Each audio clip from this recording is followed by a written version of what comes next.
tienen que ver con el crecimiento espiritual nuestro, el crecimiento numérico, un poco de discipulado y de doctrina. Hay preguntas que a veces hacen los jóvenes y queremos entrar en uno de estos viernes a tratar un tema como el de los demonios, de los ángeles o algo así. Quiero en esta noche compartir un tema especial cuando se hizo el proyecto de la pastoral y se hicieron los 2 meses de ministración para cada culto. Estábamos retrasados unos 10 días con esto, ya empezamos por el asunto de Semana Santa.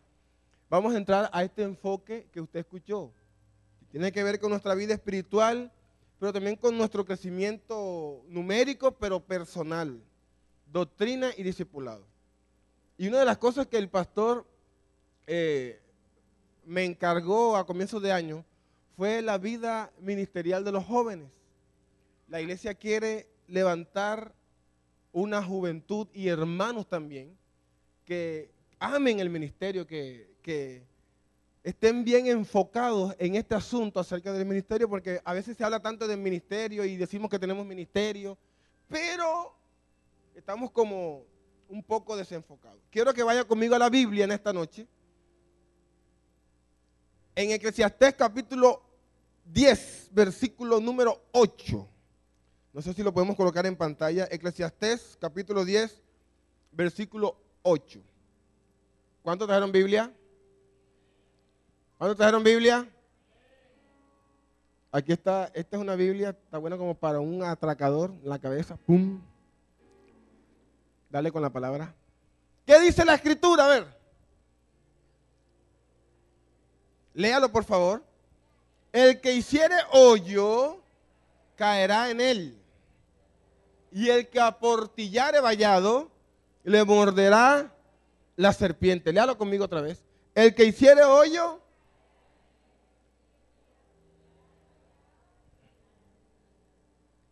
quítelo, versículo. Vamos a repetirlo como se lo enseñan los maestros de la escuela dominical a sus niños. ¿Quién lo puede repetir? El que hiciere hoyo, caerá en él. Y el que aportillare vallado, eso de aportillar es quitar. El que quite el vallado, o el que aportillare vallado, le morderá la serpiente. Eclesiastés 10, 8. Muy bien. ¿Qué pasaría si vamos vamos caminando, pero vamos caminando por una vereda o por un camino con un problema en la vista? ¿Qué pasaría? Si ese camino tiene huecos, piedras, ¿qué pasaría? Vamos a tropezar, vamos a caer porque no estamos viendo claro. ¿Qué pasaría si vamos viajando de noche en un vehículo y tenemos problemas con una de las luces del vehículo? Aparte del comparendo. ¿Cómo? Tenemos que reducir la velocidad, porque si vamos a una velocidad un poco alta, como maneja Dayir o Samuel, o manejan a 140 en la ciudad, figúrese, entonces vamos a tener, lo más probable es que vayamos a tener un accidente. Y un accidente a esa velocidad prácticamente sería como fatal. Creo que podemos ir caminando o andando en el rumbo correcto, pero podemos ir desenfocados.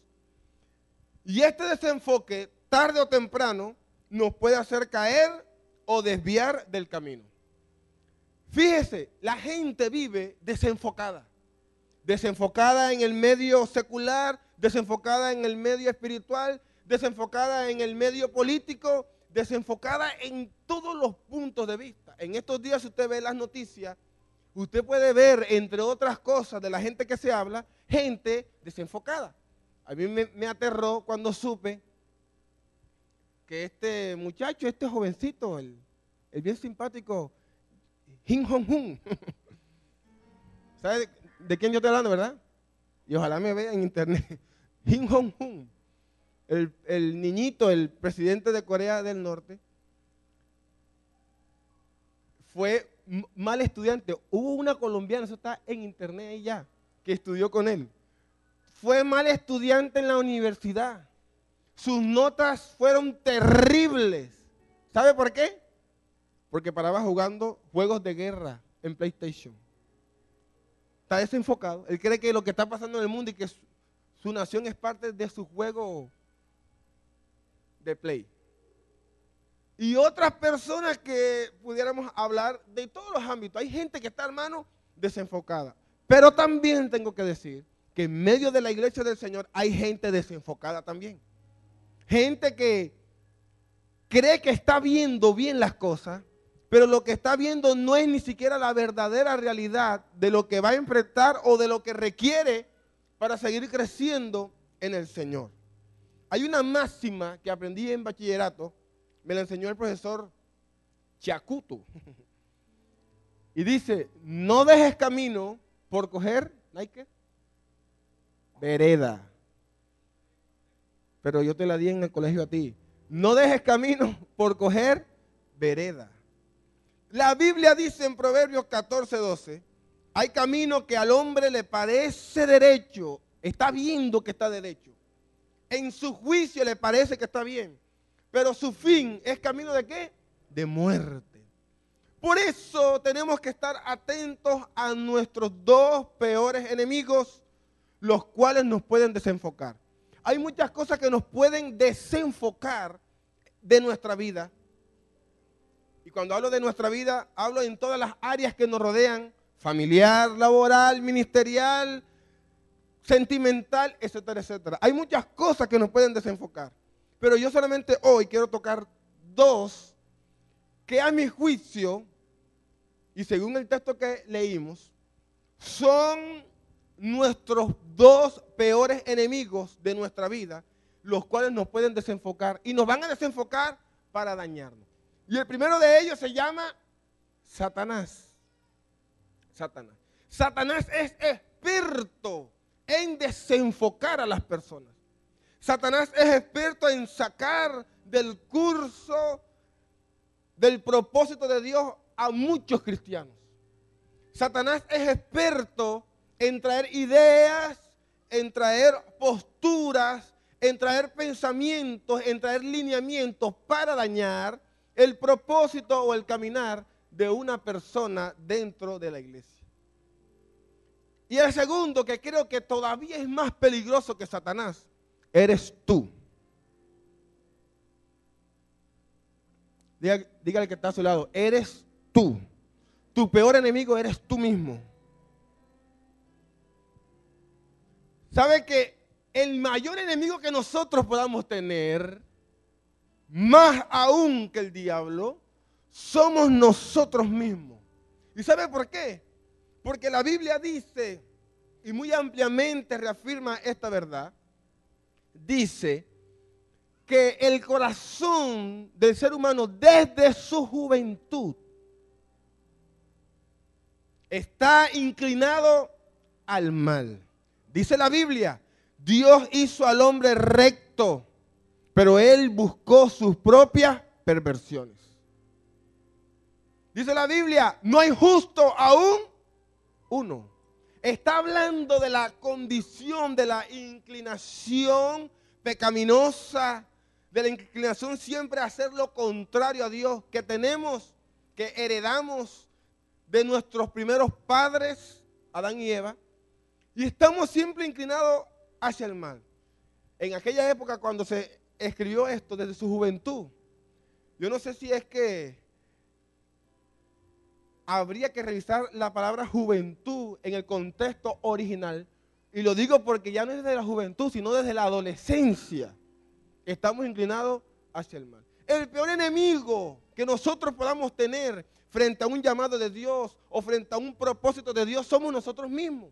Nosotros mismos dañamos a veces lo que Dios quiere hacer en nuestra vida. A veces creemos o pretendemos ver al diablo donde no hay. Y yo no quiero salir en defensa en esta noche de Satanás porque él es mi enemigo como suyo. Pero tengo que decir una gran verdad en esta noche. A veces estamos reprendiendo al diablo creyendo que el diablo es el que nos está ocasionando eso y no sabemos que es nuestro propio designio del corazón. Jesús dijo, es del corazón que sale lo que contamina al hombre. Ya está dentro, la contaminación del alma está dentro por la inclinación al mal. No es así, entonces queremos ver al diablo en todo. Escúchame, el diablo a veces no está en todo. Son nuestros propios errores que nos quieren hacer ver que fue el diablo que nos empujó. A veces, y yo diría que en la mayoría de las veces, es nuestra propia inclinación al mal.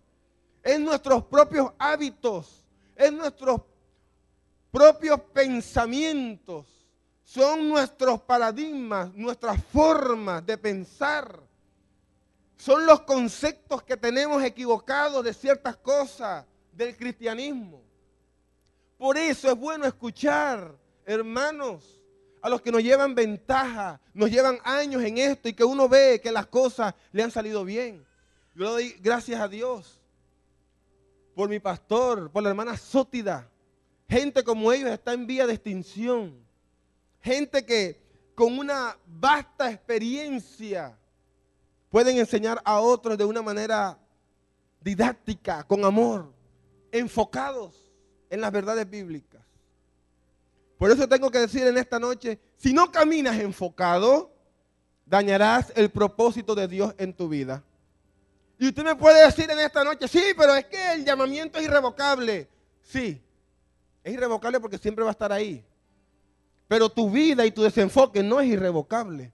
Yo te voy a mostrar por la Biblia ahora que aunque tengas un llamamiento de Dios, si no te enfocas y no asumes esto con responsabilidad y con ciertas cosas que tienes que saber que te van a pasar y con cierto valor que hay que enfrentar esto, no vas a llegar a ninguna parte. ¿Cuántos me siguen hasta aquí? Salomón, un hombre que en un momento de su vida se desenfocó. Dios le dio una promesa a Salomón de riquezas, de fama, de poder político, militar, económico, y se lo dio. Hubo un momento en su vida que se desenfocó. ¿Sabe por qué? Porque olvidó algo que Dios había dicho en su ley, y fue que Salomón empezó a aceptar a mujeres como pagos de sus exportaciones. Empezó a casarse con hijas de reyes para hacer alianzas militares. Y con la primera que se casó fue con la hija de Faraón de Egipto. Y después se casó con la otra, después con el de Sidón, después con la de Amalek, y después con los sidonios, y con los otros, y con los otros. Y la Biblia registra que tenía 300 esposas, 700 concubinas, doncellas sin número. ¿Y qué pasó? Un día una de ellas le dijo algo como, nene, tú entras a adorar a tu tabernáculo, al templo y esta cosa bonita, y mira los leones macizos de oro que tú tienes ahí, el altar de marfil enchapado en oro. Esa cosa majestuosa, pero es que tu Dios no es mi Dios.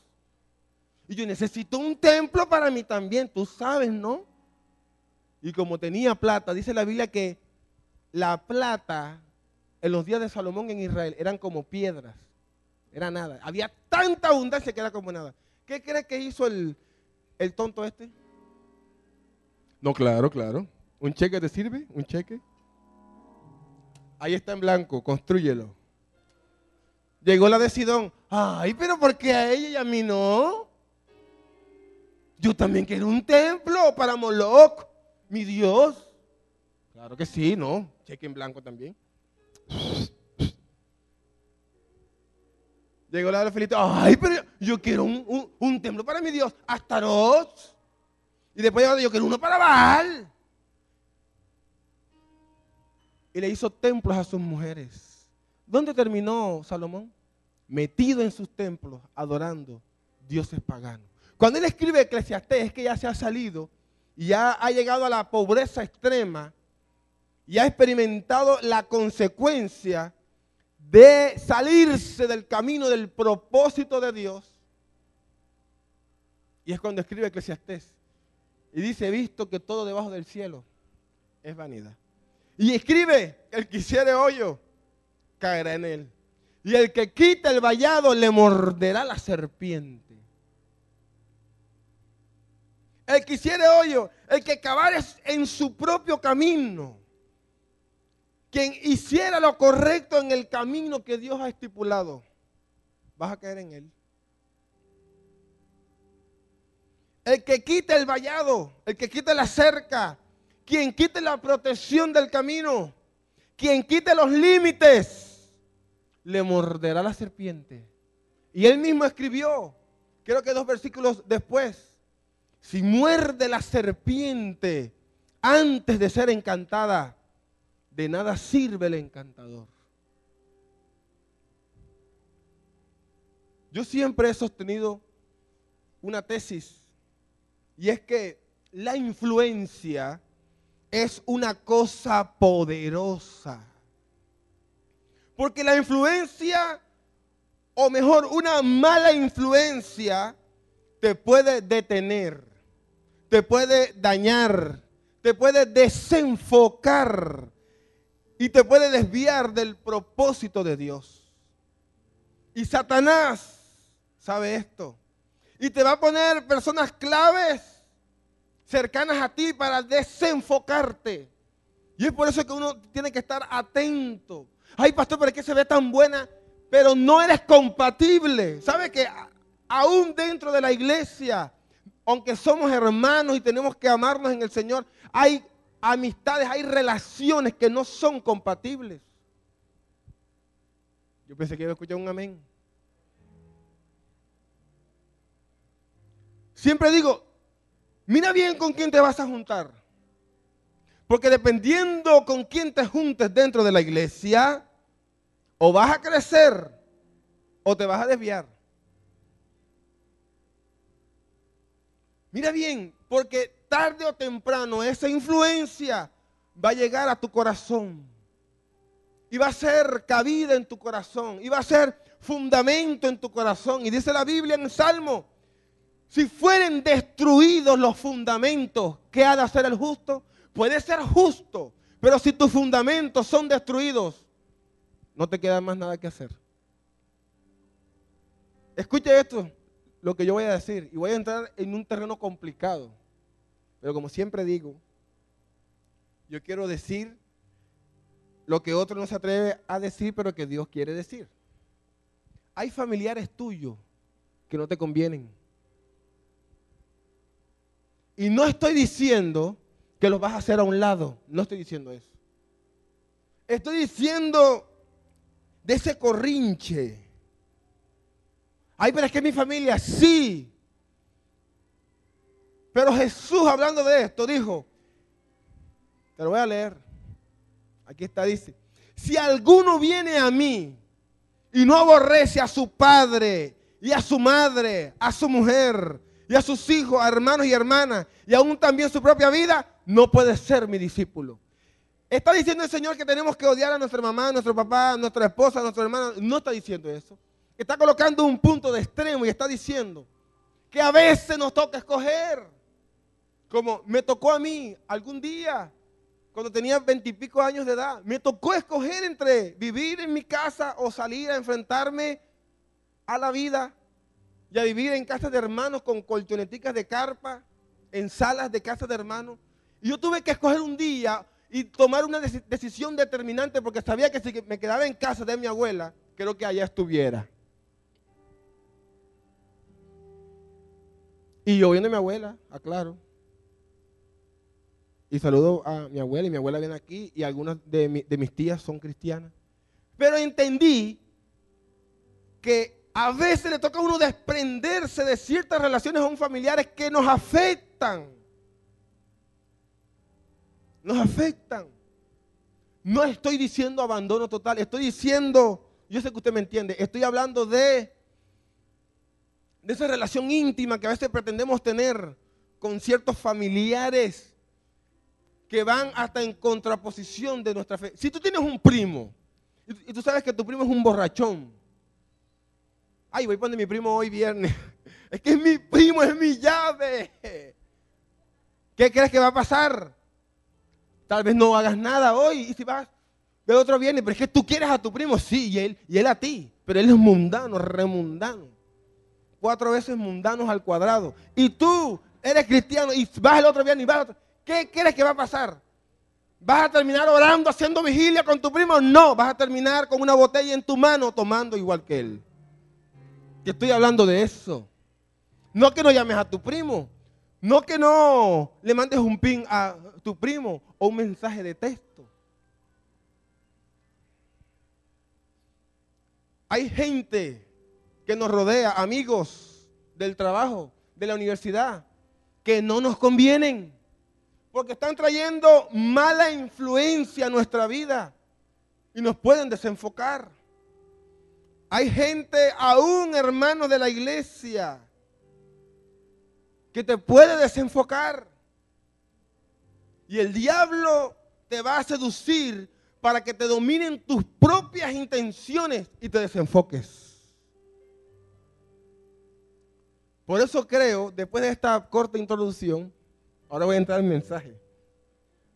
Sí, porque tenía que dejar esto claro.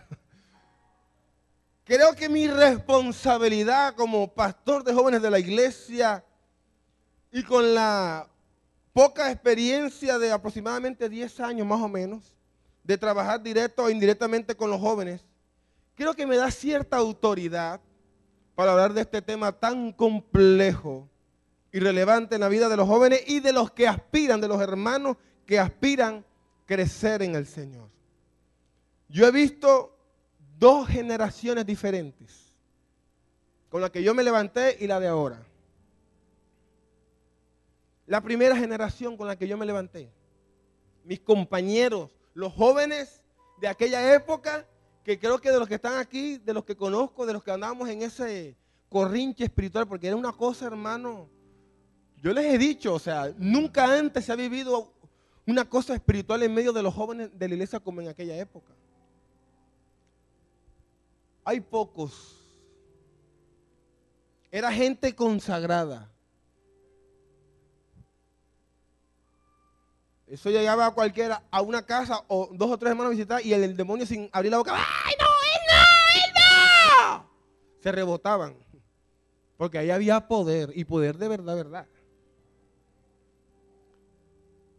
Gente soñadora, con visión. Jóvenes que sabían la doctrina. ¿Me escuchó? Sabían la doctrina. Cosa que se ha perdido, ¿no? Pero que esto no les alcanzó para trascender, porque éramos una generación llena de muchos paradigmas. Y gente que no estudió, ni se preparó para ser alguien en la vida. Porque solo pensamos en que todos éramos pastores, o todos éramos evangelistas, o apóstoles, o profetas. Y por estar pensando que todos éramos pastores, evangelistas y profetas, nadie quiso tomar una carrera en la universidad o en alguna corporación. Y resulta que de los pocos que habían ahí, solo 2 o 3 trascendieron ministerialmente porque sí tenían un llamado. Los otros tal vez lo tenían, pero por estar desenfocados, unos andan por ahí, unos no son cristianos, otros son Christian Mundi. Cristi porque vengo a la iglesia, Mundi porque no soy cristiano.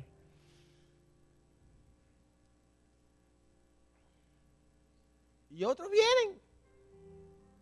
Pero de lo que Dios le prometió solo quedó un vago recuerdo. Porque solo pensamos en servir a Dios.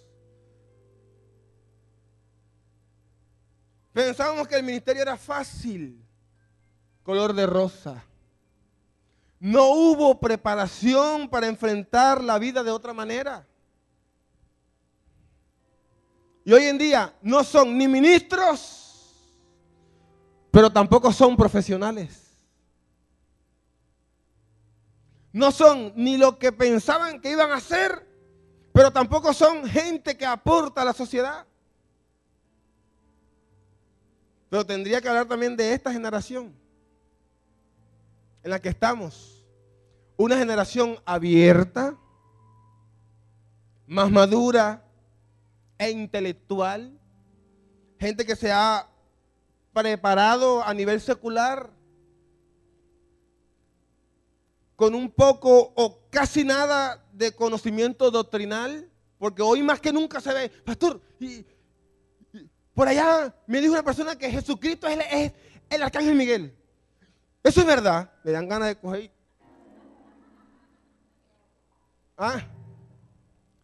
Ahora todo es light, todo es la promesa, tú sabes, ¿no? Dios me prometió, mira, ensancha el sitio de tu tienda, las cortinas de tu tienda sean entendidas, no seas escasa, una promesa de Dios. Mira que Dios me prometió, soy el ungido, mira, aquí dice que soy el ungido, pero poco conocimiento doctrinal. Repito, una generación abierta en la que estamos más madura, más intelectual, porque han estudiado, con poco o casi nada conocimiento doctrinal, donde priman más los puntos de vista que la Biblia. Se nos metió el espíritu de Petro. ¿Sabe cuál es el espíritu de Petro? Lo que dijo el sinvergüenza es: a mí que no me venga ningún pastor a decir que la Biblia, la Constitución está por encima de la Biblia. Ignorante. Si supiera él de dónde salieron las grandes constituciones del mundo, de la Biblia. Ahí están las leyes penales, sociales, éticas. Es ahí. No se las inventó el ser humano.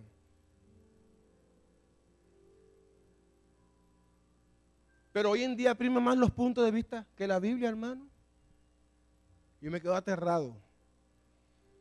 Gente de pocos procesos, desenfocada de lo que es verdaderamente un ministerio. Desde luego es que esto es un dictamen general, no es específico, porque hay gente que sí lo ha entendido bien. Por eso te digo en esta noche, enfócate. Porque si no te enfocas, aún en lo que estás estudiando en la universidad, vas a fracasar. Yo me quedo aterrado. Como hay gente que va en cuarto semestre, ya los papás se han gastado más de 6 millones de pesos. Ay, no, es que esa carrera no es. Quiero pasarme para contaduría.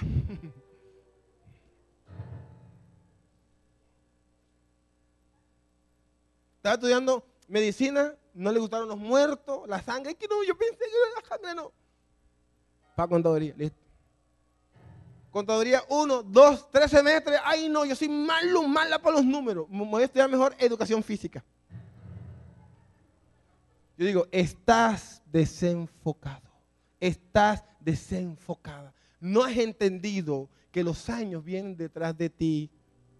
No has entendido que ahorita vas a ser un cuarentón.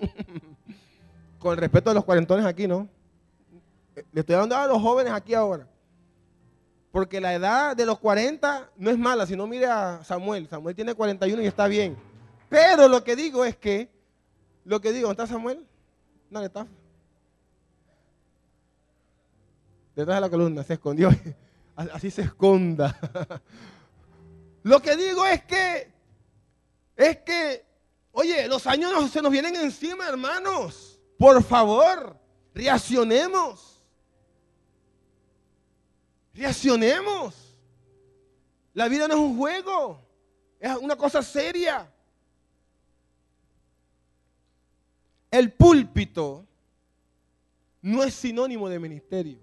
Yo quiero hablarte en esta noche de algunas cosas que se piensan que no están mal interpretadas o están desenfocadas. Hay gente que cree que estar aquí parado, si estás allá, tienes un ministerio. Te equivocas. Te equivocas. Porque el estar aquí al frente, predicando o dirigiendo, eso no me hace un hombre ni una mujer de Dios.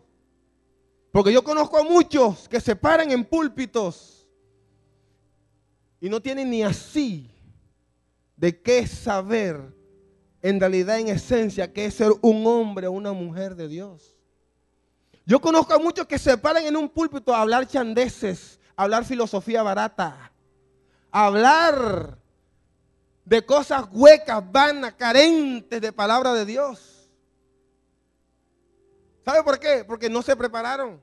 Y creen que por pararse 2 o 3 o 20 minutos a hablar algo bonito que la gente le gusta escuchar, ya, eso tiene, ya es un ministro.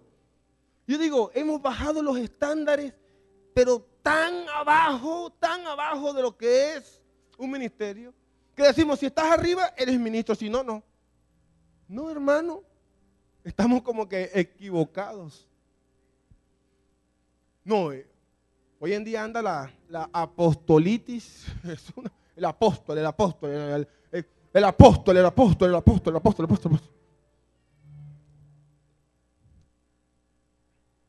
Y yo digo, el apóstol Juan, ¿cuántas iglesias fundó el apóstol Juan? Leo, tú que sabes bastante más que todos nosotros aquí. ¿Cuántas iglesias fundó el apóstol Juan? Y era él, apóstol Juan.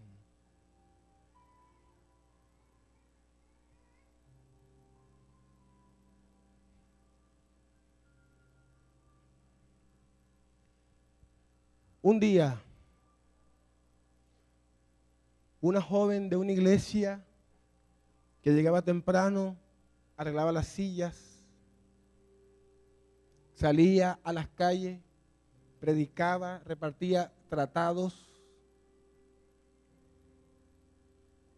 servía al Señor con amor. Todo el mundo en la iglesia la quería porque no era de esas personas que quería figurar. Era lo que hoy llamamos bajo perfil.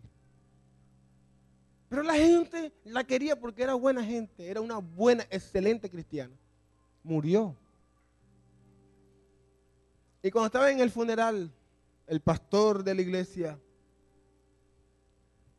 se llenó el funeral, se llenó porque la gente cristiana y la no cristiana la querían, porque era excelente persona.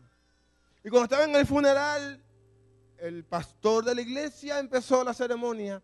Cuando estaban orando, él tuvo una visión donde él veía que Jesús la traía de la mano y prácticamente la colocaba frente a su cuerpo. Y el mismo Jesús, como especie de un paquete, sacaba piedras preciosas y se la colocaba en su corona. Y Jesús señalaba a personas y se la colocaba en su corona. Y miré y se la colocaba en su corona. Y señalaba a gente. Dice el pastor que cuando estaba viendo la visión, ya no cabían más piedras preciosas en la corona de esta joven. Y Jesús seguía colocando piedra sobre piedra y piedra.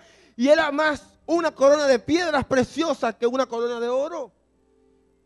Y Jesús luego sacó una corona y le puso 2 piedrecitas y se la colocó al pastor.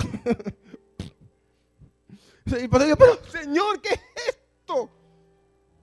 Yo soy el pastor.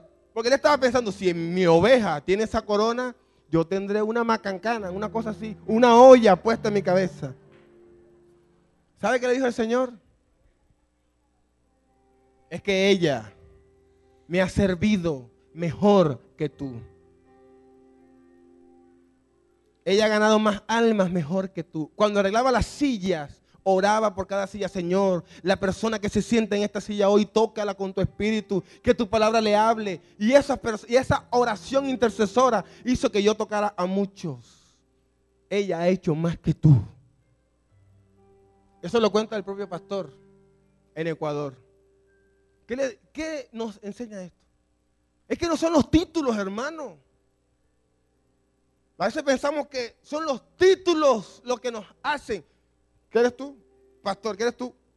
Evangelista. ¿Qué eres tú? Profeta. ¿Sabe qué? Cuando nos vayamos para el cielo, los ministerios se van a acabar. Allá nadie va a ser pastor, nadie va a ser profeta, nadie va a ser nada. lo que vamos a hacer es lo que tenemos que practicar verdaderamente aquí, santidad. Dígame amén.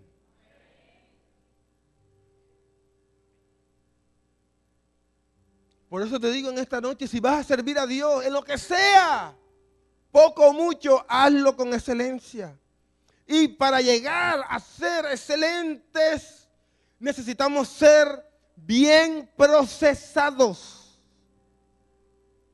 Bien procesados. La Biblia habla de Uzías, rey de Israel. El libro de Reyes lo llama Azarías. Y Uzías, dice la Biblia, mientras buscó a Jehová, Jehová le prosperó. Cuando tuvo a Dios en primer lugar. Pero ¿sabe qué hizo Uzías? Se desenfocó. Uzías construyó grandes máquinas de guerra, estaba bien. Desarrolló Israel en tecnología, pero hubo un pequeño error. Se desenfocó. ¿Sabe qué hizo? Colocó su poder, su llamado, su ministerio, su reinado sobre Dios. ¿Y sabe qué hizo? Cogió un incensario y entró al templo de Dios. Y el sacerdote le dice, Uzías, por favor. Le dice, Uzías, no te corresponde a ti ofrecer incienso, sino a los levitas, a los sacerdotes, no es a ti. No, ¿qué? Yo soy el rey. Soy el rey. Yo soy el rey. Uzías es a los levitas. ¿Y sabe qué hizo Dios? Le mandó lepra. ¿Sabe qué me enseña esto? Si usurpas oficios o posiciones que no te corresponden, vas a terminar pecando. La lepra es simbolismo de pecado. Si usurpas posiciones, oficios que no te corresponden, a lo cual no has sido llamado o llamada, vas a terminar pecando y dañando. El día, ¿hoy qué es? Creo que fue ayer. Hoy es viernes. Ayer o antes de ayer. Estábamos almorzando con el pastor. Y el pastor empezó a compartir algo que me quedó dando vuelta. Y dijo, es que hay que ubicar a la gente en lo que fue llamado. Porque hay gente que tiene cierta habilidad. Por ahí anda un cuento que dice que yo he visto algunos en púlpito. Con nosotros, el pastor, evangelista, profeta, fulano de tal. Y eso es un marketing que hay ahora con los nombres o los oficios ministeriales. Con nosotros el profeta evangelista, Leonardo Gracia. Con nosotros el apóstol y profeta Luis Jiménez. Con nosotros el pastor evangelista Yair Villamizar. Y eso se nos convirtió como en un marketing, tú sabes, ¿no? Y yo digo, pero ¿qué dice la Biblia, oye? ¿Qué dice la Biblia? A unos pastores, a otros profetas, a otros apóstoles, a otros evangelistas, a otros maestros. No dice a unos pastores y de ahí algunos sacamos un grupito y también son evangelistas. No, sí es verdad, como decía el pastor, sí es verdad que hay pastores que tienen la habilidad de predicar un mensaje bien evangelístico, pero eso todavía no los hace evangelistas. Entonces, si tú usurpas y crees que por tu habilidad ese es tu llamado, te puedes equivocar. Tienes que ubicarte en el punto donde Dios te llamó. Porque a veces queremos pretender escoger los ministerios y eso es dado del Espíritu Santo a nosotros. Él mismo, dice la Biblia, constituyó. El que constituye el llamado en una persona se llama Dios. No es que ahí no yo. Vamos a la tiña, Nike, la tiña, tiramos la, tira ahí. ¡Ay, ministerio, una piñata! Yo cojo el pastor. No funciona así. No funciona así. Algunos piensan que tener un ministerio es glamour. Tú sabes, ¿no? Glamour. Es que te conozcan. es que tengas un nombre reconocido sin pagar un alto precio. Quiero decirte que a mayor precio, mayor consistencia de ministerio. A menor precio, menos consistencia de ministerio. ¿Usted qué cree? Ay, pero mira el pastor Tulio. Mira el templo. Y algunos en la calle, sí, mira el pastor ese. Usted lo ha escuchado, ¿verdad? Yo sé que sí. Mira lo que tiene la iglesia con aire alfombrada. Sí, pero ¿cuántos años de precio y de procesos?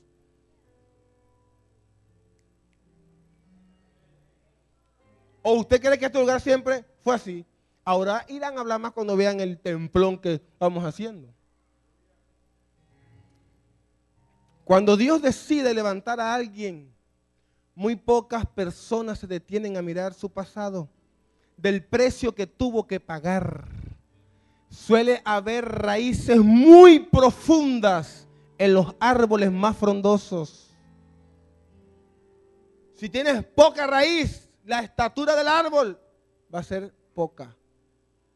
Mire las raíces de esos grandes árboles que usted ve en los bosques. ¿Hasta dónde llegan? 10, 12, 15 metros hacia lo ancho. ¿Y cuánto de profundidad? Para poder sostener esas grandes ramas se necesita un buen fundamento. Por eso dice la Biblia, si hicieres hoyo, caerás en él. Si quitas el vallado, te morderá la serpiente.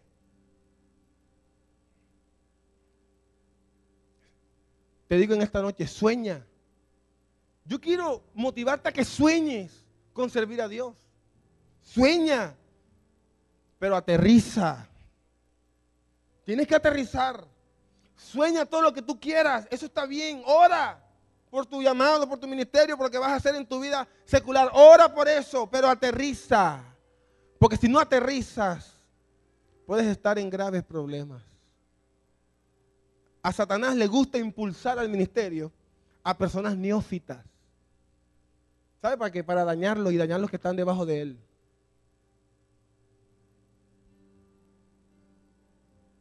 Es que el ministerio es sinónimo de autoridad. Te equivocas.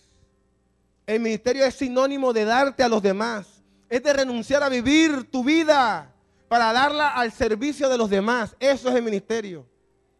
No es, ay, ¿qué es la autoridad? No es autoridad. Es servicio, es darte a los demás. Eso es. Permítame para cerrar, hablar del ejemplo de la vida de Jesús, que creo es el más puntual para nosotros. Lucas 3:23 dice, Jesús mismo al comenzar su ministerio era como de 30 años. ¿Cuántos creen que el Señor Jesús tenía un llamado? Cuando uno estudia la Biblia y hace los estudios en el seminario de algunas materias que tienen que ver con Dios como tal, uno aprende que Jesús tenía los 5 ministerios. Él era apóstol, era maestro, era pastor, era profeta y era evangelista. Evangelista ganaba gente, apóstol afirmaba gente en poblaciones, las adoctrinaba y se iba. Era profeta, profetizó todo lo que iba a pasar en estos días, que está pasando entre otras cosas. Era pastor, su vida, dice, yo soy el buen pastor, mi vida doy por las ovejas. Pero ¿sabe cómo lo llamaba la gente y cómo le gustaba a él que lo llamaran? Maestro. Y era apóstol, pero decían maestro, maestro, rabí, maestro. Y yo pregunto, ¿por qué Jesús no empezó su ministerio a los 20 años? Sí, hay algunas condiciones aquí culturales de la época que tienen que ver, pero trayéndolo a nuestra época, podríamos como preguntarnos, ¿por qué Jesús no comenzó su ministerio a los 20 años? ¿Sabe que la mayoría de la edad de Cristo la pasó en una carpintería? Desde los 12 años, cuando registra la Biblia en Lucas su última aparición en el templo siendo niño, los historiadores Y la Biblia, en detalles, en sus apartes ahí, hablan que desde los 12 años hasta los 30, estamos hablando de ¿cuántos años? 18 años se dedicó a la carpintería. ¿Sabe para qué? Para ser procesados. Para ser procesados. Oye, pero era el Hijo de Dios, necesitaba ser procesado. Porque no hay gloria, hermano, si no hay cruz. ¿Está escuchando, verdad? No hay gloria si no hay cruz.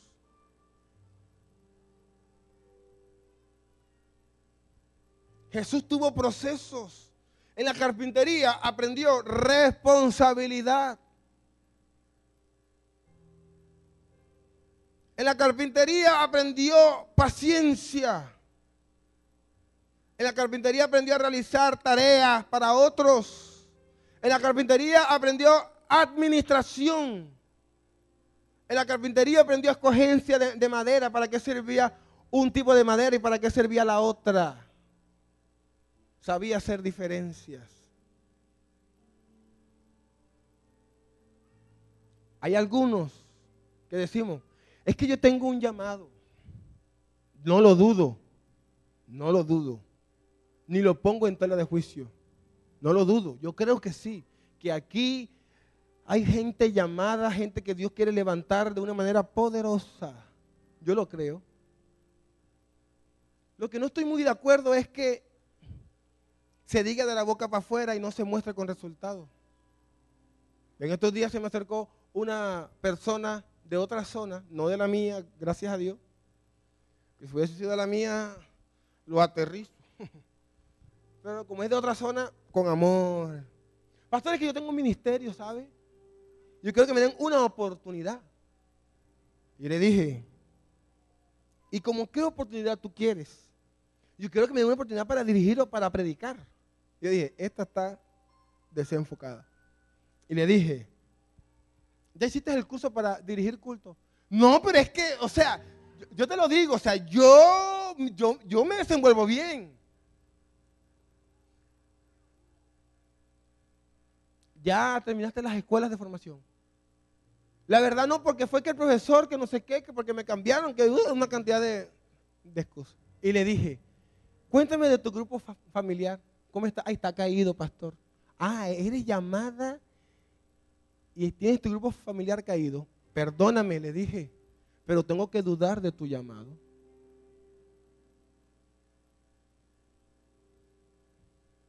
¿Cómo quieres predicarles a multitud si ni siquiera eres capaz de sostener un grupo familiar?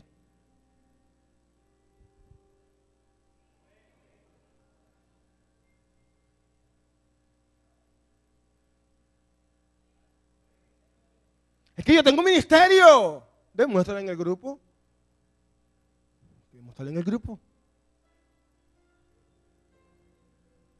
¿Me siguen, verdad? Ay, entonces, ¿por qué los resultados dicen todo lo contrario? Yo creo, hermanos, que algunos de nosotros necesitamos el cepillo del maestro en nuestra vida. Yo creo que ese carpintero de Galilea, aquel humilde carpintero de Galilea que trabajó con madera para aprender después a trabajar con personas, necesita pasar su cepillo sobre algunos de nosotros. Yo creo que en algunos de nosotros necesita pasar el serrucho y cortar ciertas cosas que no están bien.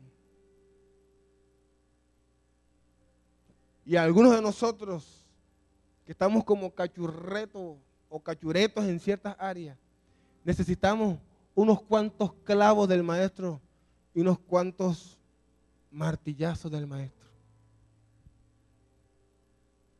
Por eso te digo en esta noche, ven al taller del maestro. Ven al taller del maestro. Cierra